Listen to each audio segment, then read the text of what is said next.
Hi friends, ఈరోజు morning నుంచి అయితే వీడియో తీయడం అయితే కుదరలేదు. ఎందుకంటే నేనైతే సిటీలోకి వెళ్ళాలని చెప్పేసి మార్నింగ్ అయితే 4కే లేచి వెళ్ళిపోయాను. మధ్యాహ్నం అయితే నేను వచ్చరికి 2:30 అయిపోయింది అనమాట. అందుకని ఏం వీడియో షూట్ చేయలేదు. ఇక వచ్చాకైతే మా వారు మా పిల్లలు అయితే లెమన్ రైస్ చేసుకొని బాక్సులకు అదే పెట్టుకుని వెళ్ళిపోయారంటే ఇక వచ్చాక నేనైతే అన్నం వండుకున్నాను. నా ఒక్కదానికే కాదులేండి, మా తమ్ముడు కూడా ఉన్నాడు. కానీ అన్నం అయితే సేల్ అవ్వలేదు అనమాట. ఇక 2ంటికి రాగానే అయితే మాత్రం ఇలాగా ఆల్ మిక్సింగ్ బొబ్బర్లు శనగలు అయితే నానబెట్టాను, స్నాక్స్ కింద తింటారనేసి. ఇక టిఫిన్కి వచ్చేసేటప్పుడు దోశల పిండి అయితే వేద్దామని చెప్పేసి పప్పు అయితే నానబెట్టుకున్నాను. ఒకసారి అయితే గ్రైండ్ చేశాను, ఇంకోసారి అయితే గ్రైండ్ చేయాలన్నమాట. ఇక రేపు పొద్దున్న చట్నీకి అయితే కావాలి కదా అని చెప్పేసి, చట్నీకి పచ్చిమిర్చి కూడా లేవని చెప్పి నిలవ పచ్చళ్ళు ఆడ తింటాంలే అని చెప్పేసి అని పిల్లలు అయితే టమాటాలు కొత్తిమీర దమ్మని పంపించాను. ఇక ఈ పచ్చళ్ళు అయితే మాత్రం ఉసిరికాయ పచ్చడి చూడండి ఫ్రెండ్స్ ఎంత ఎలాగ ఉందో. మా చిన్నమ్మ తెచ్చినప్పుడు ఆల్మోస్ట్ పచ్చడి దాకా ఉందనమాట.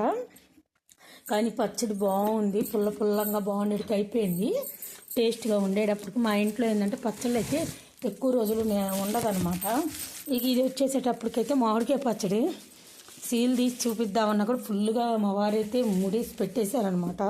పచ్చళ్ళు రెండైతే చాలా ఎక్సలెంట్గా ఉన్నాయి. మా వారు డ్యూటీ నుండి వచ్చాక తింటారు, పిల్లలు కూడా తింటారు అని చెప్పి ఇవైతే ఉడకబెట్టాను. ఇక మా వారు వచ్చాక అయితే మాత్రం ఇది కొద్దిగా ఉల్లిపాయ కట్ చేసేసి లైట్గా నూనెలో కొంచెం ఒక స్పూను నూనె వేసి అయితే కొద్దిగా ఉల్లిపాయలు పచ్చిమిర్చి వేసి నిమ్మకాయ రసం అయితే తింటామన్నమాట. దీన్ని అయితే ఈరోజు పూజ అయితే మా బాబు చేసి వెళ్ళాడంట మార్నింగు. ఇవాళ ఒక్కరోజే కాదులేండి, ఇక నేను ఒక 4 days వరకు అయితే ఇలాగే కంటిన్యూషన్గా సిటీలోకి అయితే వెళ్ళాలన్నమాట.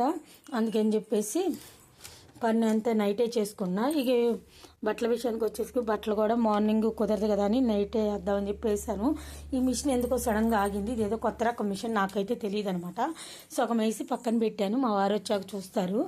ఇక ఇల్లంతా చండాలంగా ఉందని మధ్యాహ్నం సిటీ నుంచి రాగానే బట్టలన్నీ మడతేసి పెట్టేశాను. మీరైతే please video like and subscribe friends.